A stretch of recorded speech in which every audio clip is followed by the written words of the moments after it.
Today was grocery day, so I thought this was the perfect opportunity to share with you what are staples and that I eat probably every single day. This will be the non-produce edition.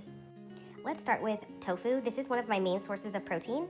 I like it because it is 14 grams of protein per serving. I normally eat 1 serving for lunch and 1 serving for dinner. I do pair that with a vegetable just so that I can get my fiber and other nutrients as well. These little wraps are super convenient. They are only 60 calories for 2 wraps. You also get 5 grams of protein, I think. Yep, and 13 grams of fiber. So I love to have these for lunch, and again, they're super simple. OWN makes awesome non-dairy protein shakes. I like these because they have the super high protein serving size in one, and then they also have like the smaller, like 20 grams. I like to start my day with the 32.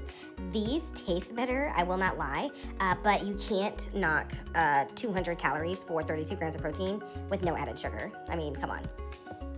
For dry protein powder, I do like Sprouts' brand.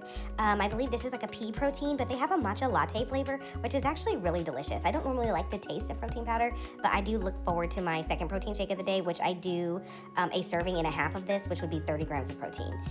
To go with that matcha protein powder, I use almond milk, and then I mix in these frozen blueberries.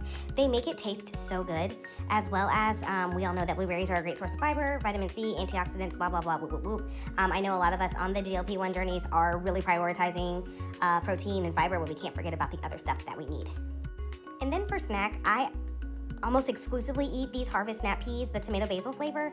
I don't snack on chips anymore, but I do really like these. To me, they taste like pizza. I call them pizza peas. I normally have half a serving at a time just because that's really all I can stand. And I love that there's protein in them, so I'm still getting like a little bit of nutritiousness. And then I almost always want something sweet at the end of the day, and a hack that I found is that if you freeze the cocoa whipped topping, it is very similar to ice cream. And yeah, only 35 calories per serving. I normally do 2 to 3 servings, get up to about 100 calories. And then even with like a 50-calorie waffle cone, that can be yummy, and it's a great little treat at the end of the day, and I don't feel like I am depriving myself of anything, and then it's still really good. I almost forgot my electrolytes. So this is how I get my electrolytes. I do 1 scoop of these in my coldest water jug thingy a day. Sometimes I do 2 because I do like the tropical punch, flavor. So it does make things taste a little more tasty, but at least 1 scoop per day.